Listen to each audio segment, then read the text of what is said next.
Hello, everybody, and welcome back to the Chilluminati podcast, episode 87. As always, I'm one of your hosts, Mike Martin, joined by my two co-hosts, Alex Faciani and Jesse Cox. How? Little ZZ Top for you guys. You guys remember that? Yeah. I just want to know why. She's got legs. She knows how to use them. How. It's just a good intro, for anyone. That is like the only kind of music I listen to exclusively for a straight decade. Dad rock, classics rock. Yep. You ever see them walk on stage with their sunglasses? They're all slow and they walk over and turn on a Tesla coil or some shit. And they're supposed to be like, whoa, but it's really they just flipped a switch. Yeah. ZZ Top is weird. Thanks for tuning in, everybody. That's true. Hang on, I know we got things to do, but now I'm curious. What's your favorite dad rock band? Huey Lewis. Do you have one? Huey Lewis in the News, no doubt in my mind. I'm the Police kind of guy. The Police are on the edge. They're kind of tight. They're kind of tight. They kind of have cred. I'm about to top all of you. The number one dad rock band, Steely Dan. Oh man! Oh my god! They might as well be called Steely Dan. You literally just give me whiplash to 1998 as my dad's cleaning the house and he cleans the house. Dad to rock, Steely Dan. Steely Dan. Every Number one. Steely Dan CD. One. Yeah. You know what they call him? They call him Steely Dad because the dads would steal the Steely Dan records. Steely Dad. That's what turned my dad into a Steely Dad. Steely Dan and Fish. Oh, and Fish? He was a Fish guy. Fish is you know what? Your friends that are having kids too young band. That's why they're a dad rock band. Yeah. Oh, absolutely. My mom, I'm her first. My mom was 20 and my dad was 22. So somebody with a name of some sort of plant that isn't a normal name. Right. Somebody's a plant that isn't a normal name. Somebody's called eucalyptus. And that's your wife now, and you listen to Fish. That's your life. You listen to Fish. Well, my mom was not a Fish person, just my dad. So, yeah. Alex, you got to segue this sucker, dude. You want me to segue? Did you know that? Wait, what happened here? My whole computer just freaked out. Uh-oh. Let's hope the audio is still recording. We see you. Yeah, I see you. No, we're okay. We're okay. Right. Give me 1 second here. While we're giving you a second, their seat. Chicago was another dad band. Oh man. Look, I'm not saying I'm almost ready to become dad band guy, but I also you don't want to become an actual father in the right. Yeah. Where do you put the Eagles on the ranking? Very dad band. I don't know that I see the Eagles as a dad band. Okay. No? Okay, Joe Walsh, last time I saw the Eagles, first of all, was at the Staples Center. Second of all, Joe Walsh had a hard hat on with a camera on it, and he was walking around soloing and looking at the fans with the camera, and it was the Walsh cam on the walls. And if you tell me that's not dad behavior, I don't know what is. I mean, you're right. You're right. I feel like that fits into the sort of the Bruce Springsteen, Van Morrison, yeah, it's your dad was alive during that band. Yeah. Okay. But I mean, 100% Steely Dan is the dad band.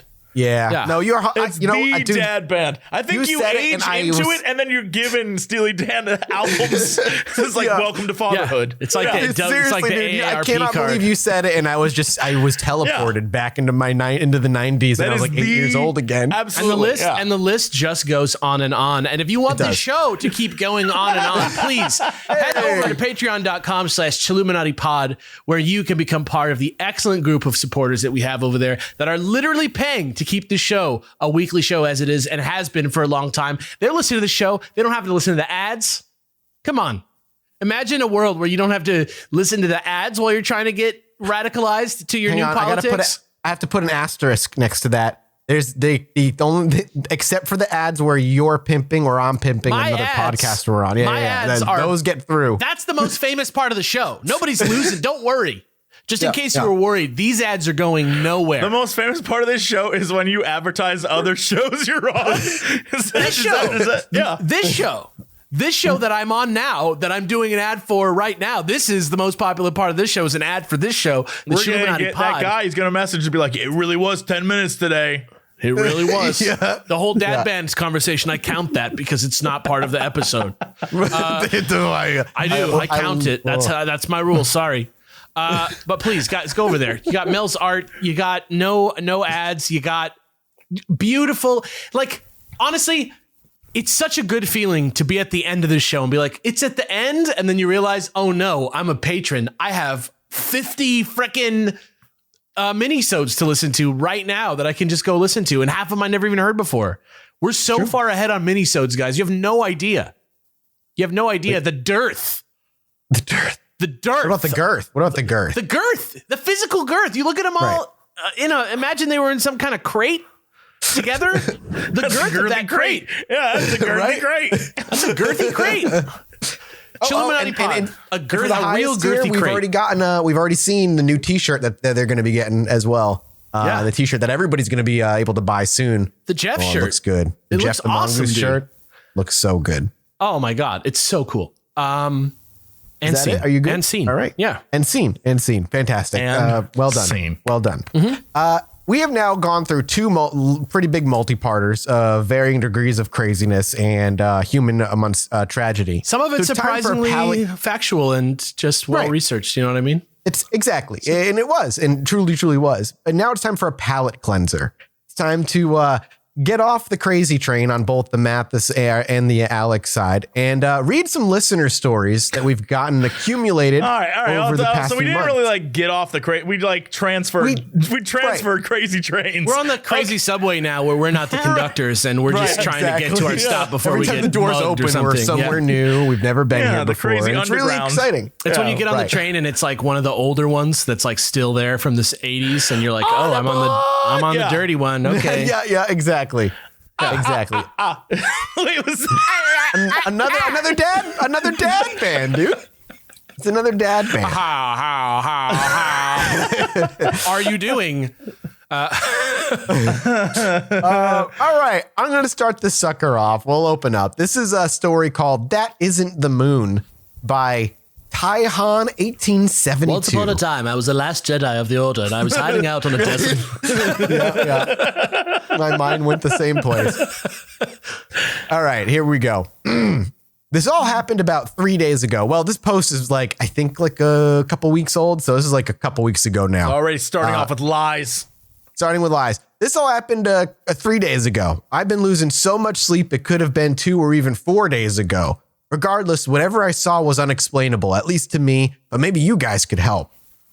On the day of the event, I was heading over to my grandmother's for dinner. I took the 3-hour-long drive to New Mexico. Yep, the state with Roswell. It was my birthday, and I turned 20. That's like the Freebird of paranormal Jesse's glasses enthusiasm. have just come off of his face, and we're not even a full paragraph in. I can't wait to see where this goes. I'm very excited. Maybe it goes nowhere. Maybe you won't even be all that excited. If this story goes, I got to my grandma's house, and we ate a fine supper, and I went home, and I just thought to myself, what if the moon wasn't a moon? Good night, everybody. If that's how this story, I'd be like...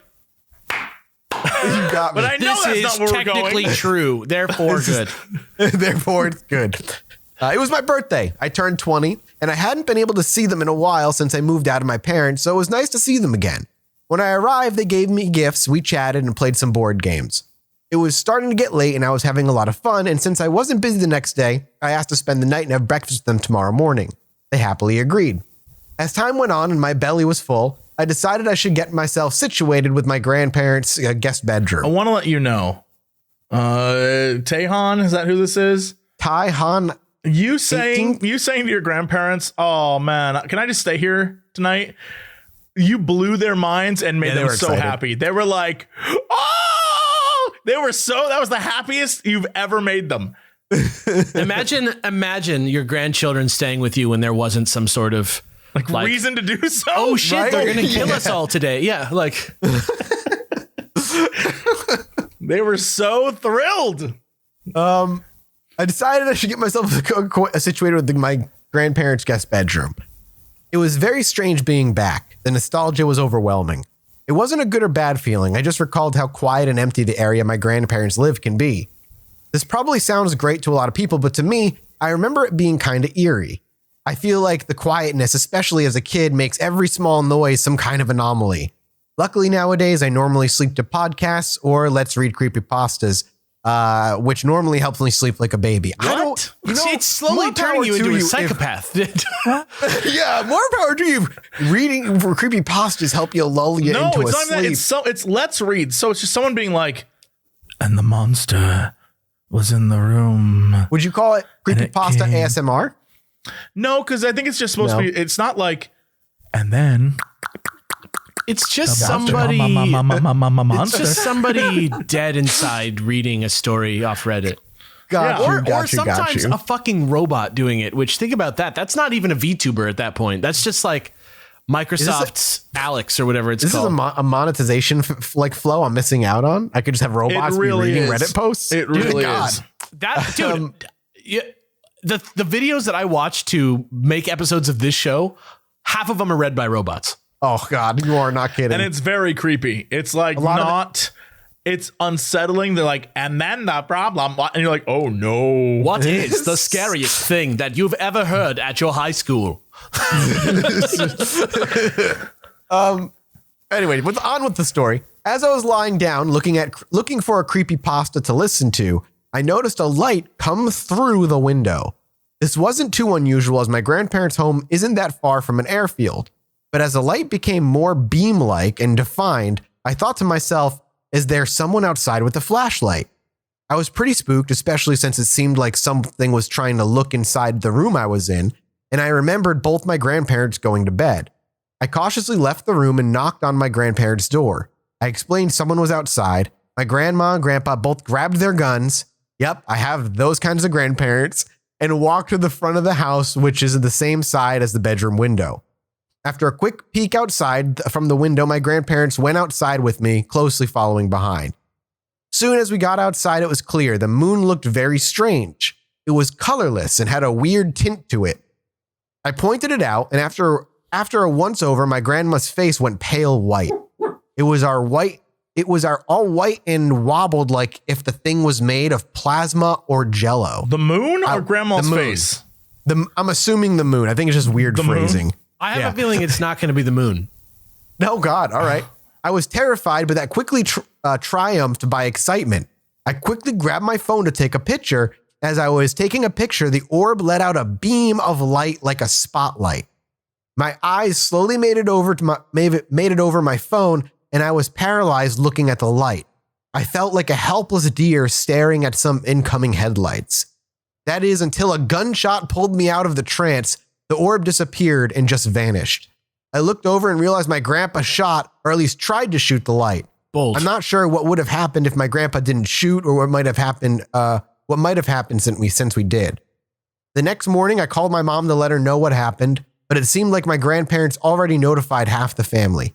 My grandparents are getting old physically and mentally. So when I told my mom the same thing she heard from my grandparents, she became frustrated, saying that I'm helping feed their delusions. But they aren't delusions. I've seen it with my own eyes. I'm not sure if air bases use weird drones like these or something else. So if anyone has any clue, please let me know. And that was the end of the story. You know what? I love that story because it didn't end with like, I'm pretty sure it could have been aliens. Like it was just something weird happened. I don't know what it was. I told everyone and people didn't believe me, but like, that's it. Period. End. Good story. Love it. Solid, scary story. It's a good start for the palate cleanser. Yeah, I agree. Liked it a lot. No complaints. What do you think it was? Aliens. I mean, I don't know. Mostly because it's a thing that everyone was involved with. If it was like I went outside and I saw this thing, it could be anything. But you know, there was a gunshot fired, and there's a lot. Definitely gives something. Yeah, I don't know how you can mistake a moon for a light, though. That's interesting. Did I tell you I got sketched out by my PS5? No. Nope. I was like all dark in the room, and I like walked into my living room, and I saw like this like light like cascading in this weird way, and it was like because I couldn't see the direct light from the PlayStation 5, but I saw like the light on the fin, and it looked like there was like a creature floating in the middle of my fucking living room, and it scared the shit out of me because the PS5 is fucking 7 feet tall and like stands on its own 2 feet. It's the biggest fucking machine in the world. And so I just wasn't like, it just seemed like it was floating in the middle of the room. Scared the shit out of me. I can see that. I can see that scaring you. I don't think this one was the PS5 though. I think it might have been a little too high up, but the PS5 is very big. Very big. It is a hefty piece of machinery. I hear it's not well ventilated though, but who knows? All right, I'm going to read this next paragraph, and then the story Lights Over Lawrence is going to be for Alex, and then the one after that is going to be for Jesse. Okay. All right, so this is a setup to both stories because the next two stories are from this one person, Zenariel. This two sets of stories called anthology of scary stories. Yes, he's encountered quite a few paranormal things apparently. Ooh, so I'm gonna be like Kathy Bates in American Horror Stories. Okay, perfect. This pair of stories is called Strange Lights and Modern Dragons. This is an anthology. That is the name of a book you would buy. George R.R. Martin is on the phone. His lawyers are here. He is mad. You know what? I want to preface this because I know it's kind of set up like an anthology and stuff like that. Like you're going to see, and it's actually relatively well written. It's really well written.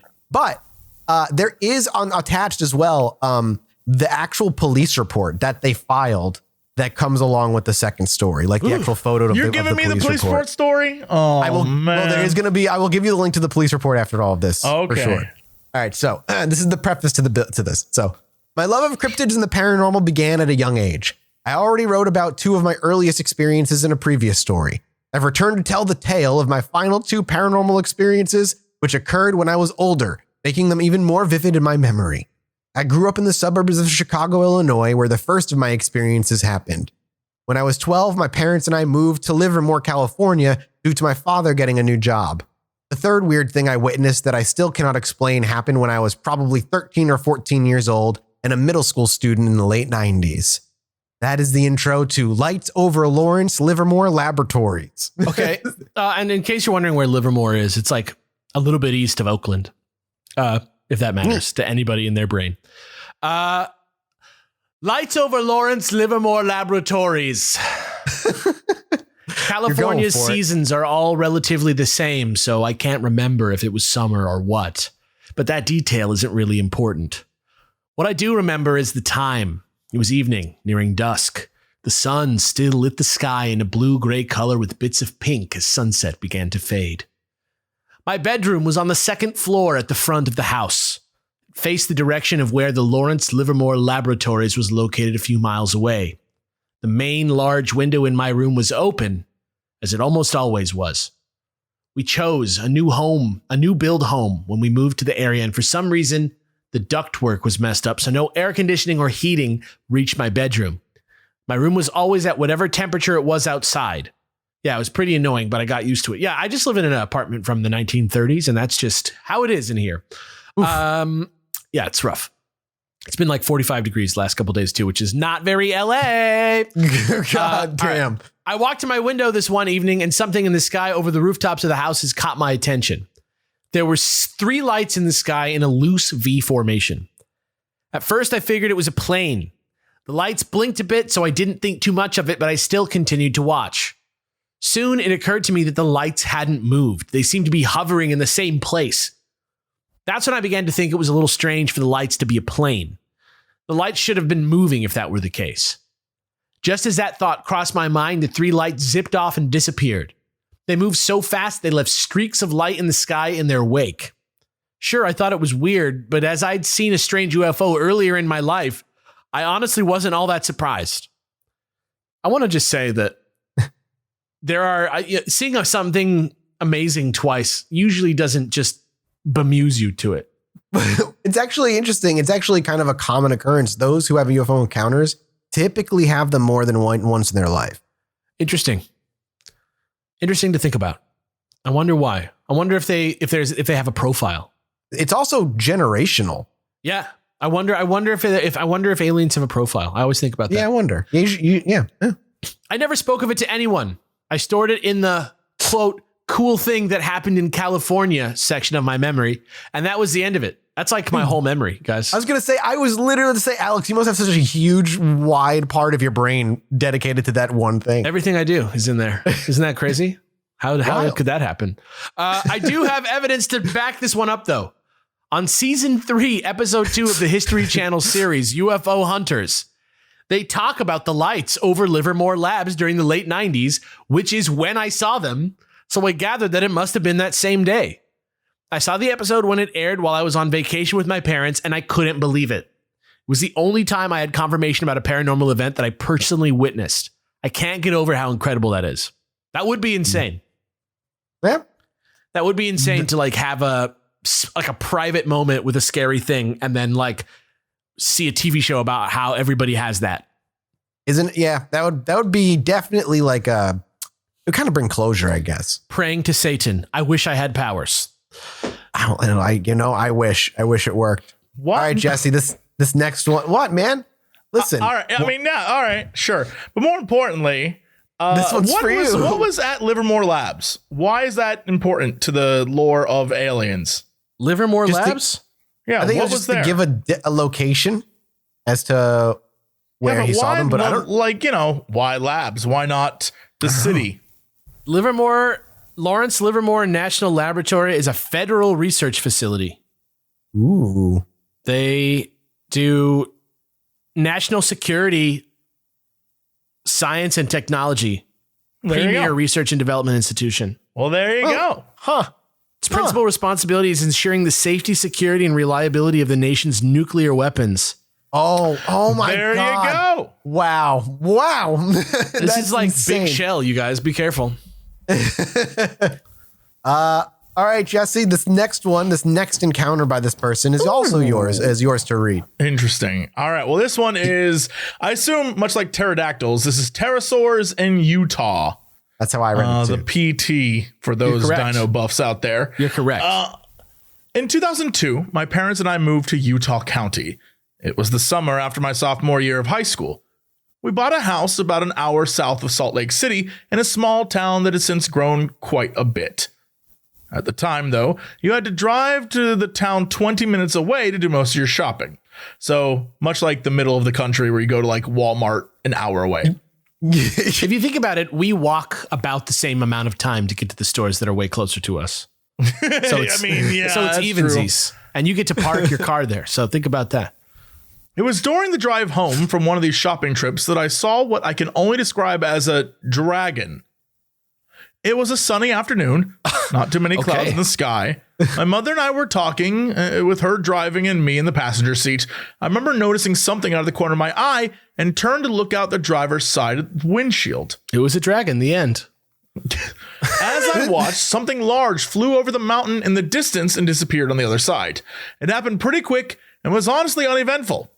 Whatever it was dark in color and larger than a plane with a long tail at the end in a kind of diamond shape. So literally the dragon from that one Reign of Fire movie. Yeah. Right? Oh man, what a good movie, right? I've seen that movie, by the way. That's like I've seen that movie. It's so wild that of all the like excellent classic movies that we talk about that you haven't seen. Yeah, you watched the Christian Bale. I've seen it multiple times. Matthew McConaughey. Probably like 3 times. It's would you even say it's a cult movie? Like I don't know that it has a good reputation, does it? I don't know. I remember the thing I walked away from the movie from is being like, wow, they actually had a cool explanation to fire breath. That's like the most on-brand thing I've ever heard in my fucking life. I don't know how that's on brand, but I'm glad. I checked to make sure there weren't any birds around I could have mistakenly seen as something else or anything on the windshield that could have created an illusion. There was nothing. Nothing on the windshield, no birds in the area. My mother hadn't seen it. She was too busy concentrating on the road. Good job, Mom. I didn't bother saying anything to her. She wouldn't have believed me anyway. Who would have? Several years later, I was really into reading articles on cracked.com, especially articles about sightings of cryptids and the paranormal. It was one of those articles where I saw the image below and I was blown away. I couldn't believe it. I saw it back in 2002. Yeah, so it was just a gif of a dragon flying in the sky. And literally classic fantasy dragon flying in the sky. And you gif. filed a police report? Well, here we go. Okay. Fast forward to the summer of 2017. One of our friends got a fire pit for his large backyard a couple of years prior.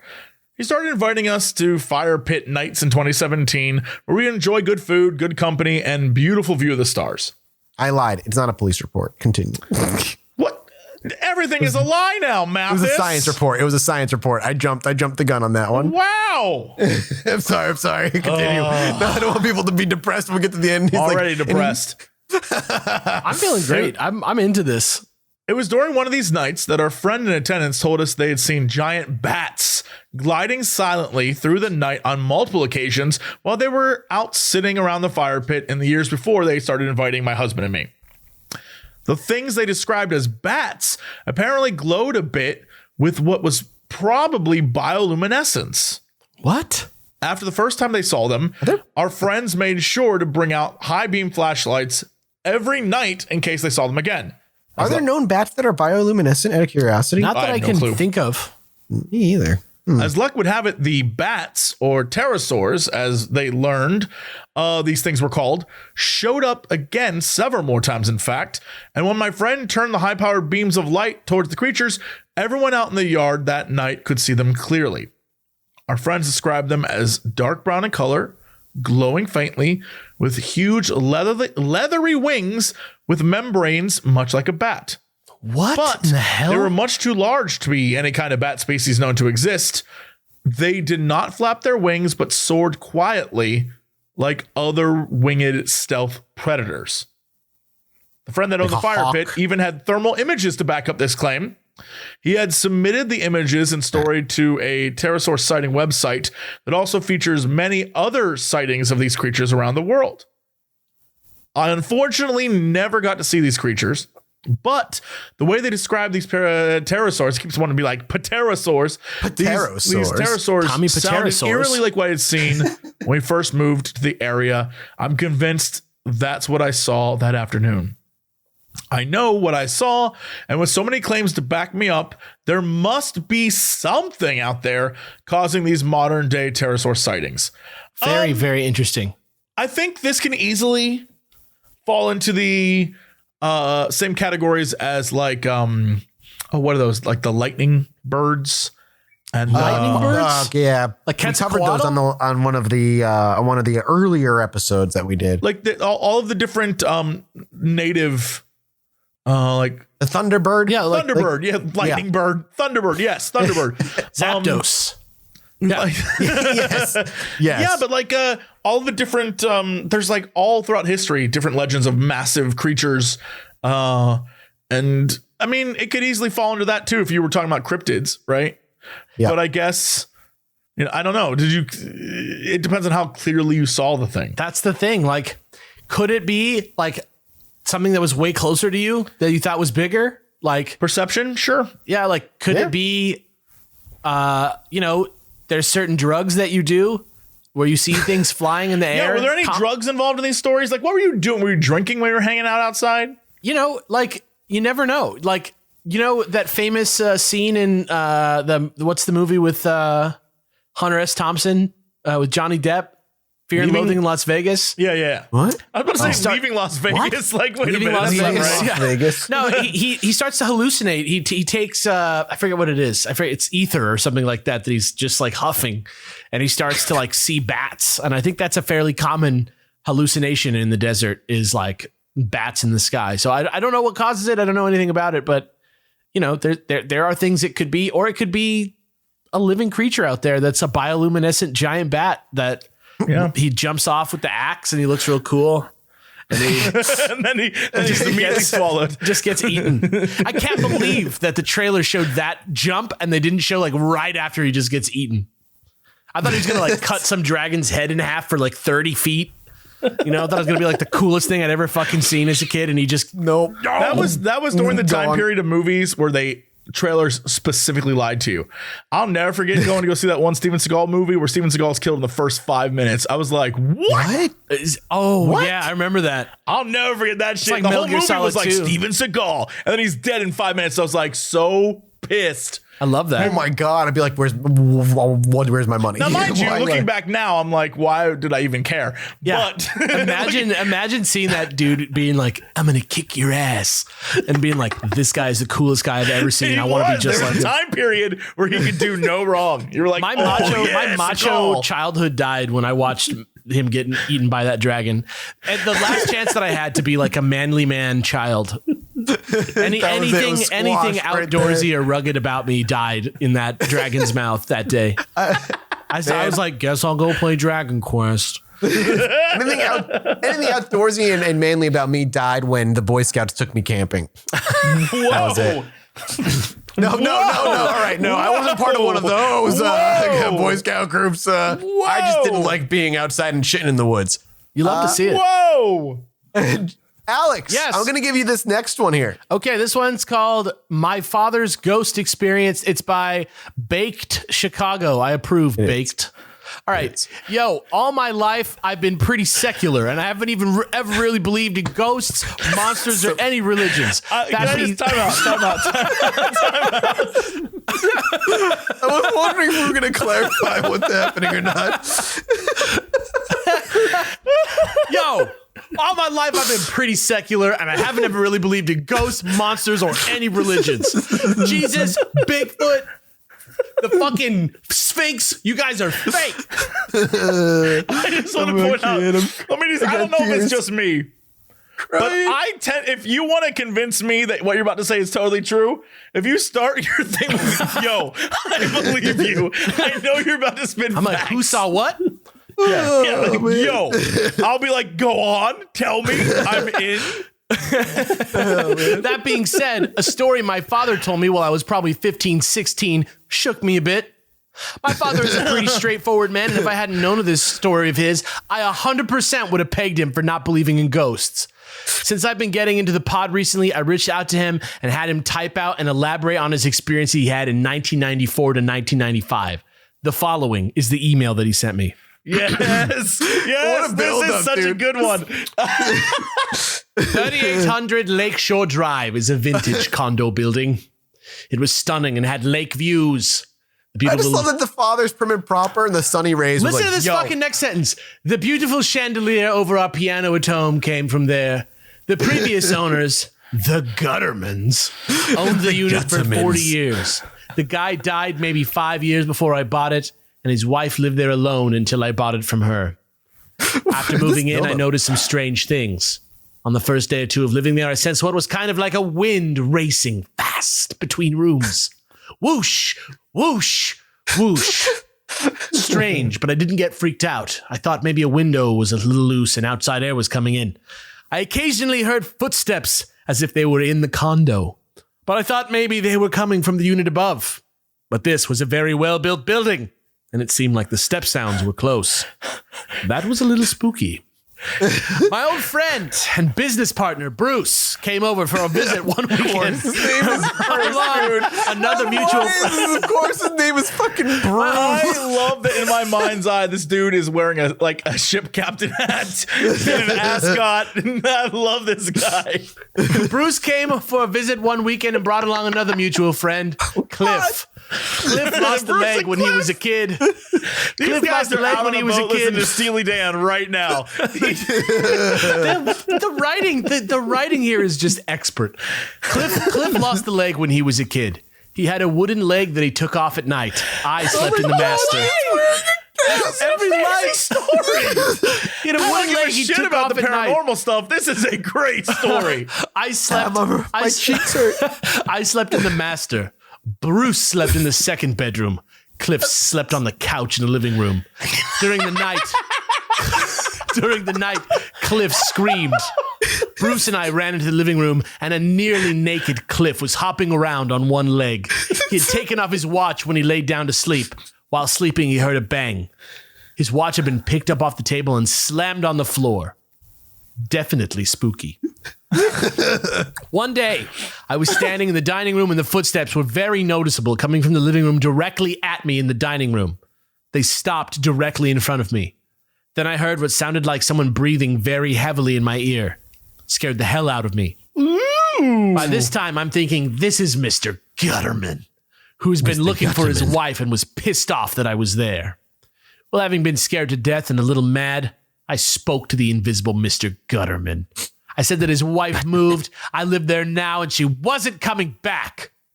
From that moment on, I never heard or sensed anything unusual. So was it a ghost? Or was I just imagining things? Okay, My dad's email is done, and I got a couple more details. I've known Bruce since I was a baby, and when I had him recall his experiences, and he seemed pretty actually shook up, despite him having the least experiences among the three. Some details I remember from the story that my father didn't mention in the email is that the glass on Cliff's watch shattered, and that my dad actually found the address that Miss Gutterman moved to so that she could write it down, her ghost husband.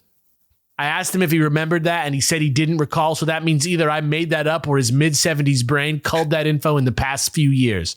Love the pod.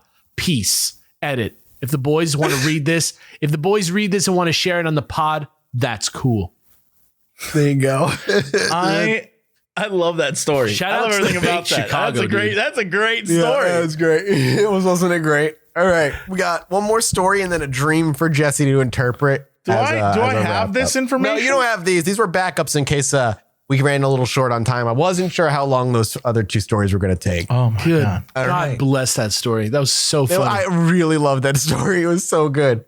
This one's called The Ghost on Christmas Eve by Negotiations with the, spelled like Nico at Very front. clever. I like that. Sheations is an interesting last name.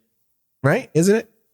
I'm sure this will sound like a broken record, but I'm a fan of the podcast and I love listening to all the different things that are covered. Shout out to Jesse for being the voice of reason. Thank you. This is my first Reddit post ever, so fingers crossed that this gets put in the right place. As someone who has always been a skeptic and wanted to go to haunted locations to try and see something paranormal, what happened to me on Christmas Eve still has me thinking and going over it almost every day. A little backdrop to set the scene. I'm in a 2-bedroom apartment with 3 other people. I moved in with a friend and his mom, and then another mutual friend moved in with us. I took the living room as my room for the time being, sleeping on the couch with my head near the archway to the kitchen, with the Christmas tree we had up on the other side of the archway. On Christmas Eve at around 4:50 a.m., I was having a nightmare. Not that unusual for me. What was and will probably be the weirdest thing is that I woke up from the nightmare in a completely different sleeping position than when I usually wake up, on my back and looking right up at the ceiling. Almost as if I knew something was there, I turned my head to the right and saw a figure standing right in front of me. I say figure because I couldn't rightly tell if it was a man, a woman, or even a human. It looked almost as tall as the Christmas tree and appeared to be wrapped up in a white sheet like you would wrap up a body before burying it, and was very transparent. Up until that moment, I thought it was going to be Santa. Yeah, that's where this was going. Always Santa Claus. It wasn't leaning over me. It wasn't even tilting its head. It was just there. I don't really know what I was thinking at this point. It was almost like I was still asleep.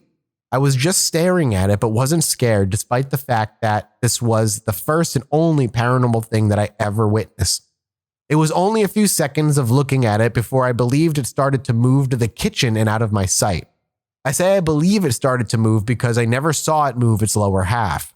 To me, it just seemed like it was being dragged back into the kitchen rather than gliding. As soon as it was out of view, it was like I woke up a second time. I grabbed my phone and texted my roommate, who was still up and in one of the 2 bedrooms that I think I just saw a ghost. They asked me if it was heavy set because their grandmother had died on Christmas Eve around 2 a.m. and has been coming back every year. I told them I didn't believe so. In fact, the ghost in my memory was tall and quite skinny. I talked to that roommate's mom the next day and she said the same thing. Her mother usually comes around sometime between 2 and 4 a.m. on Christmas Eve, almost as if to say she is still here and watching over them. Personally, I'm unsure of what to think of this encounter.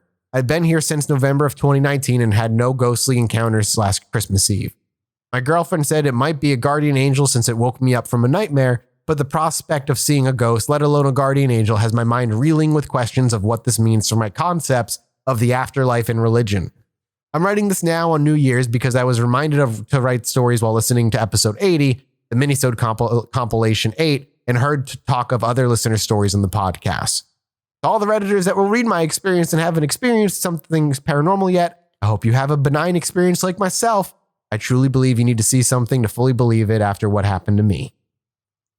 An interesting little story. I don't know, but seeing a body bag ghost would kind of creep me out. That's kind of an interesting little multiverse, like not multiverse, but like corner of the ghost sighting universe is the family tradition ghost. Yes, that like the family tradition. Yeah, it's true because it's not unheard of. It's just not common.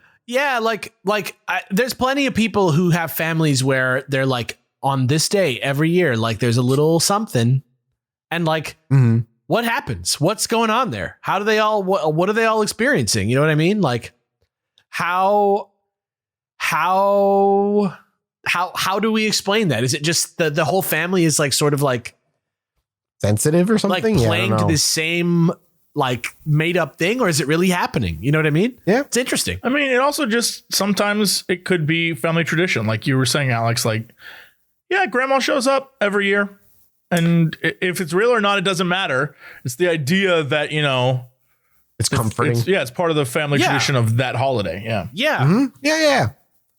All right. This last thing is a dream, Jesse. And this dream is titled The House of Many Rooms. Oh, boy. A dream for Jesse. I love the heightened language. Where do I see this? It's on Reddit. I will copy paste it and throw it in. I guess I'll just throw it in the Zoom chat, right? That can work. Bump. And I'll read it. I was going to read it, but if you want to read it, you can. Okay. No, I'll read it because I can't fit all of it. It's too much. Okay. Just sit back and listen, Jesse. Oh, boy. I'm going to narrate your ears with beautiful tones. All right. I personally do not believe in the grand supernatural. I do believe in aliens. Shout out. Oh, this is by Rion Parker, by the way. Okay. So many planets, at least one other has to have life. But no majestic 12 or little gray men stuff. Well, I take that back, Rion. In regards to dreams, the closest to supernatural I had was a few interesting dreams involving my father after he passed. But those are not the dreams on question. The dream in question was so mesmerizing that when I woke up, I immediately grabbed my phone and took copious notes on all I could remember as to preserve the dream in its original state, not the state created through multiple retellings with minor edits. The dream started with a house on a hill, old, in poor shape, the white paint and pine green trim both chipping. I instinctively knew that this was the house of many rooms, and it's spelled with the capitals, like house of many rooms. It was a house of infinite space inside, somewhat like the TARDIS, if you know Doctor Who. And I boldly entered. I spent some time exploring bland rooms until I came across a U-shaped room where the door was on the end of the U, and the kitchen was on the other. What? Wait, what? So it's like a U-shaped room. Describe this. What? Yep. So it's a you walk into a U-shaped room. On one end is a door, and the other end is the kitchen. Oh, okay. And I came across a U-shaped room where the door was on one end of the U, and the kitchen was on the other. So, both those sides. I met a band of rovers there. People who lived in this place, exploring it, finding all of their resources in its unending corridors. A member in the group, a male about 28 to 30 years old, told me to be careful as if I stepped outside, as there were many doors and many rooms that led outside the house. It would be very unlikely I would ever find the same room again, as the entrances led to a random room in infinite space. With this in mind, I continued exploring. I eventually found a young woman, Latinx, who was scared and confused. She couldn't remember where she was, how she got there, or even who she was. I took her under my wing, promising I would find out who she was. We continued through the infinite rooms until we found a door we knew was leading down. Fortunately, I noticed the tripwire outside the door before we stumbled across it. Okay. This is like an Age of Mist. Right? Yeah. We hid after finding it as we heard footsteps. We saw a group of heavily armed men in SWAT-like uniforms heading down into this basement, and we decided that the information must be down there. I led the way, and we opened the door and descended. Once we hit the bottom, though, there was a flash of bright light. We awoke on the grass. The sky above was gray. Sitting up and looking around, there was a fog over everything.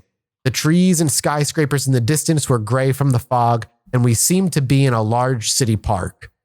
The young woman was beside me.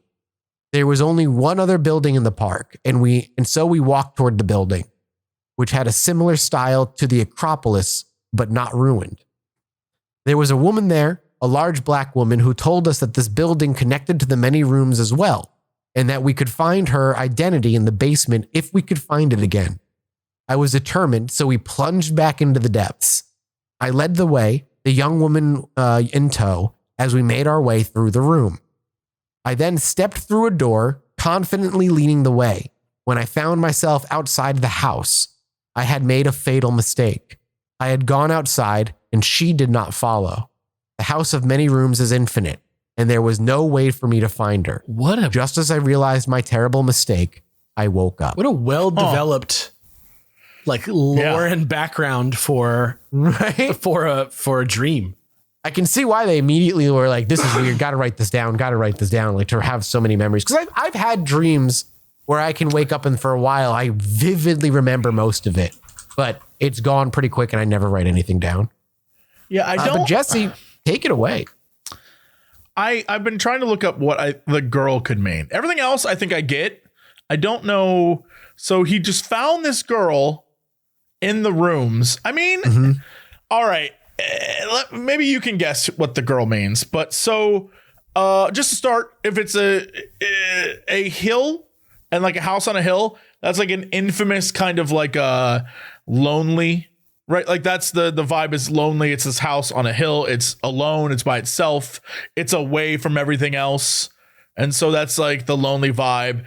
And then the many rooms is it's kind of like they're undiscovered parts of either yourself or your life or whatever, right? But there's things that there's just so many and you're opening doors to enter them and you're like discovering new parts.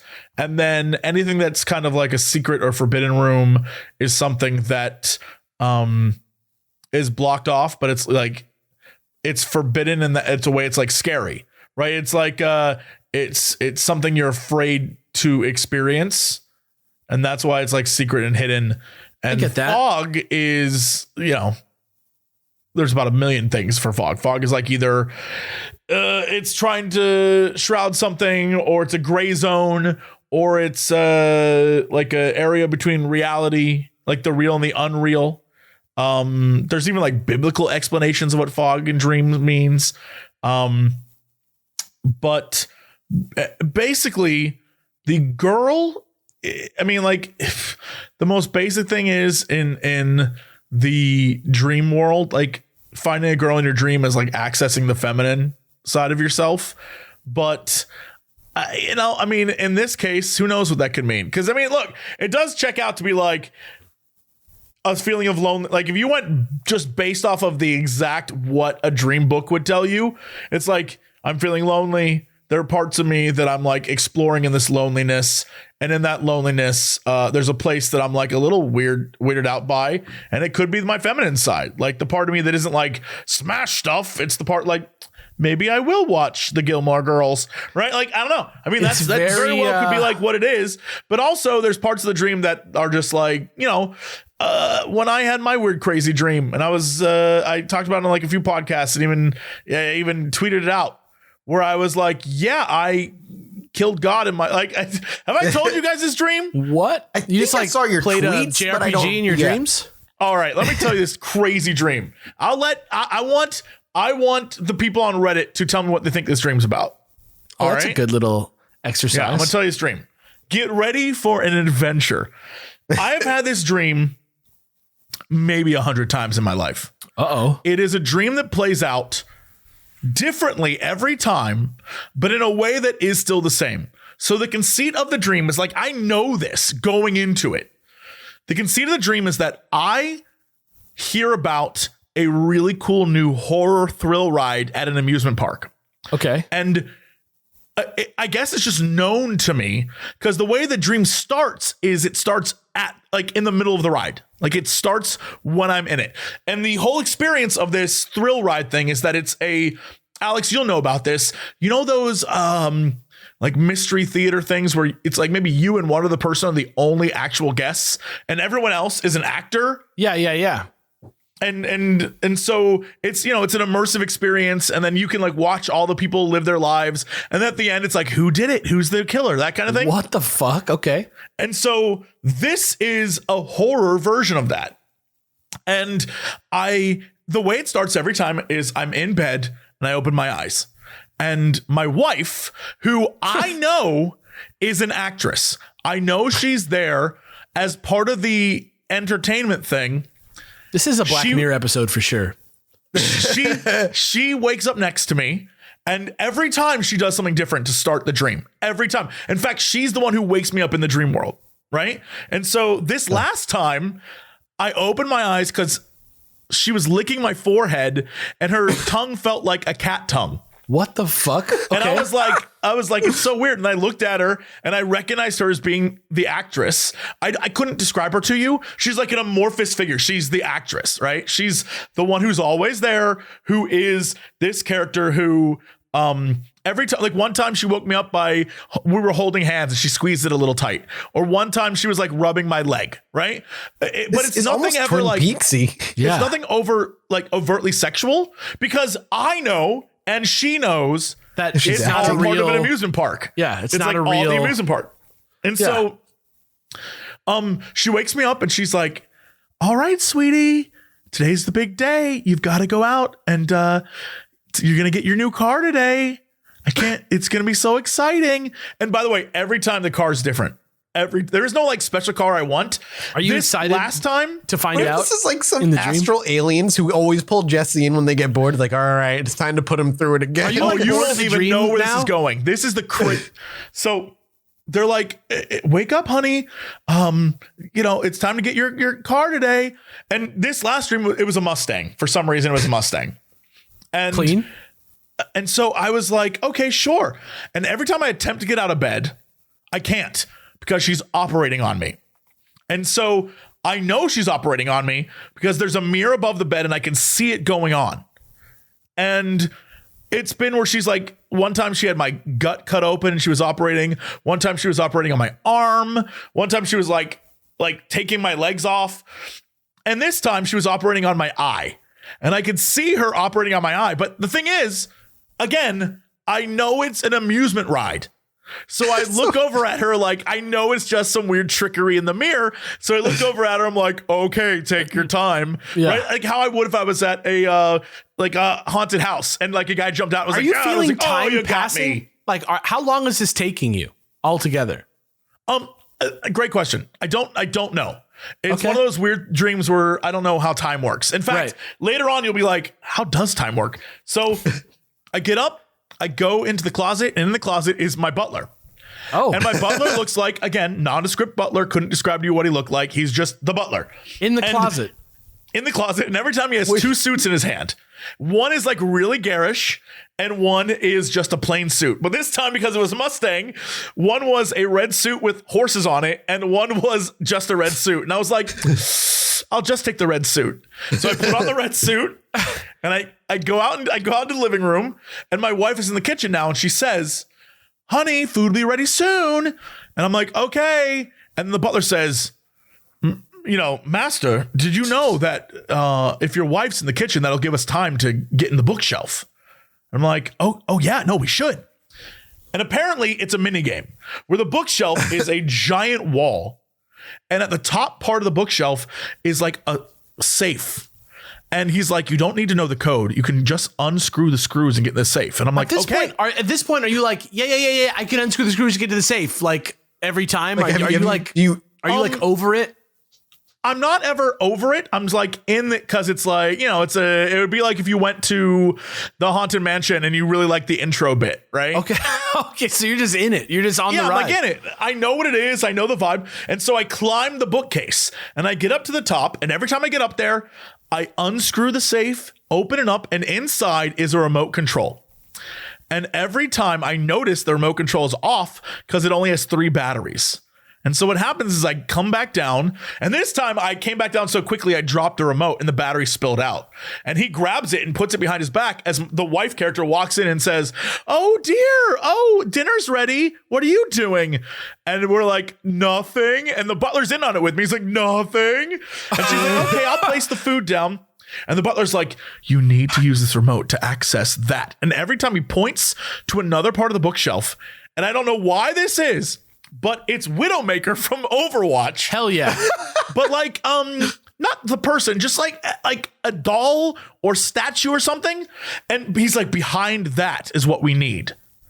And I'm like, okay, but I never can get there because my wife will pull me to the table and be like, okay, so this is what you're going to do today. She'll just start talking to me. And then she's like, oh, before you go, make sure to play your games. And I'm like, okay. So I go over to the couch and she's like, here you go. And she hands me like an old school light gun.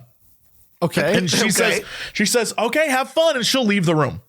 And then on the giant TV screen, a bunch of monsters will appear and I'll just start blasting them. And suddenly I'm in the TV. But yeah, I was going to say, anyways, that's not blasting. I'm in the TV and giant monsters attacking me. I'm shooting them all and it's great. But I'm doing it very easily. Like I know what I'm doing. I've clearly done this a million times. And then at the very end, a giant Quetzalcoatl shows up and I blast this thing. And it falls down dead, and I'm back in the living room, and I'm flashed back to the living room, and the only reason why I know I'm back there is because I hear like sobbing, wailing sobbing, and I look down at the ground, and my wife, the wife character, is crying, like bawling her eyes out, and she looks up at me in like horror and hatred and says, "This is seriously." She says, "You killed our god. You killed our god."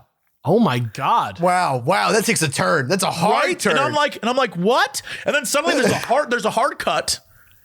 And now it's either, and every time this is the case, it's either an Asian dude or an Indian dude. And they're in front of a camera. And it's like a documentary about them talking about this ride and about how amazing and weird this ride is. And then halfway through, it's like, it shows clips of them walking through the park. Like, it's like a documentary about the ride. And then halfway through this clip, they look at the camera and they go, wait, is this still part of the ride? And then it cuts to black, and now there's a whole other part of the ride. Right? What the fuck ride Yes, is this, like, dude? You're like Inception. Like the ride is part of the ride. If I had $1 million, we would be on this ride right now. And then like we'd be making this ride. there's a just to like make it a shorter story. There's a roller coaster part, and there's like a part where I'm like crawling through shit. Whatever the case may be, the last time I had this dream. The reason why I vividly remember the beginning of it is because I wrote down everything, because what ended up happening is when I got to the part where she's like, for some reason, I noticed that the actress in this version of the story, this particular go round, was wearing yoga pants and was very attractive. Nice. And so as she was crying on the ground and she was like, you killed our god, I couldn't stop focusing on her butt. And because I knew it was all an act, because I knew she was just You were acting, just like, oh, let me look at that butt. I was like, oh my God, that ass. And it was such a nice butt, it woke me up from the dream. I popped awake and was like, I gotta write that down. That's incredible. I don't know what any of it means. It seems all over the place, totally random. I couldn't tell you, but I'm sure someone out there knows what this dream is. I've had it many times, many times. And every time I'm amazed, like I wake up and I'm just like, what the hell? Like it keeps going. There's like layers to it. That is actually like, we need to do a whole episode on that. That is, I mean, I'm so surprised when people have these like extremely nuanced. Usually my dream is like, I walk into a room and then there's like somebody in there and he murders me. And that's the whole dream. Like that's the dream. Or I'm like falling out of the sky and then I die. And that's the dream. I don't have like recurring dreams like that. I've had a couple that I can remember. The one that sticks out the most is like running while my dad could fly, and as he had a pistol and he was trying to shoot me while he was flying. Yeah, and I was like hiding, and I woke up because he found me and he like put a few in my gut, and that like woke me up. That's literally like the like dark side version of Forrest Gump right there. Anyway, that's it. That's the stories. That's for the episode. Wrapping up with the unexpected Jesse dream. Well, there you go. Hear these. Please, my dreams are crazy. Write your responses to his dreams in the subreddit, and then we will read the responses to his dreams in a minisode. That absolutely. That is a great idea. Yeah. All these interpretations, where group sourcing interpretations. It's like GameStop right now. It's like being Jesse Malkovich. Group source to the Reddit. If someone could explain to me even the first chunk of this, I'll be so happy. Malkovich. I'll have to redream it to like get the rest, because I only wrote down vividly what happened in the first half. I know there's more because I've had this dream a bunch, but you know, it's dreams. You kind of forget like all the details. I get it. But I wrote down the first chunk and I like know all of it. except that butt was so good. It knocked me out of the dream. It like I was like, this isn't real. Oh, like smelling salts. I'm thinking, do you go on TikTok a lot, Jesse? Are you on TikTok often? I'm not a big TikToker, no. All right, maybe not. I was like, I'm on TikTok a lot, and an ad that shows up constantly is like weird yoga pants for like butt. You're like shaping your butt to look incredible. I've seen those. I've seen those ads before, and yoga pants are just universally great. But it was something.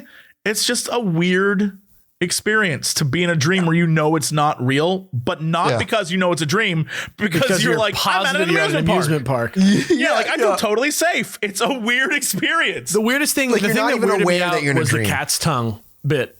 That like weirded me out. I don't even have if I had a cat, that would make more sense. But it literally felt like a cat was licking my forehead, and then I woke up and she's like, "Good morning, sweetie," and I'm like, "Oh hey, what's up?" It's time to play the game. Yeah. Which is just think about that. How do you start that ride? How do you start a ride where you wake up in a bed? The only thing what is the start of that ride? You just get in dressed. That room. I was gonna say, you get in that room, you get dressed, you lie down like you're going to bed. In the next 2 minutes, so at some point, someone will come in. Your wife will come in. Ride. Right, that is a really weird ass ride. Yeah, your wife will come in and wake you up. The best part is the knowledge in your head that you saw a commercial for this ride and you were like, I got to get on this. Yeah, I gotta see this. There's a backstory before it even starts. Like, it's just built into the dream. There's layers to it that I don't get. I would love to have someone psychoanalyze that. Like processing some sort of trauma that it doesn't understand and turns it into some weird. Man. We have to hear from you, America. Please write in. Not just America, the world. Please write in. Let us know what's wrong with what's wrong with our friend. Help us. We will read them. We will literally read it on a mini-sode, which is what we're going to go record right now for the Patreon. So thank you guys so much for listening. And thank you for the stories. Keep dropping stories. You can do so over at the subreddit.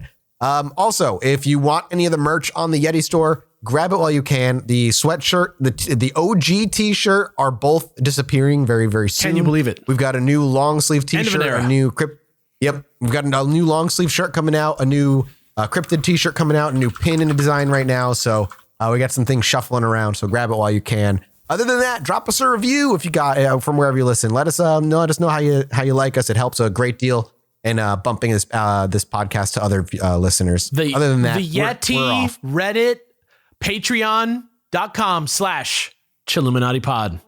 All of those. Goodbye, everybody. We'll see you next week. Bye. Goodbye. Anyway, me and my wife were sitting outside indulging on our porch one night, enjoying ourselves. I needed to go to the bathroom, so I stepped back inside, and after a few moments, I hear my wife go, "Holy shit, get out here." So I quickly dash back outside, and she's looking up at the sky in awe. I look up too, and there's a perfect line of dozen lights traveling across the sky.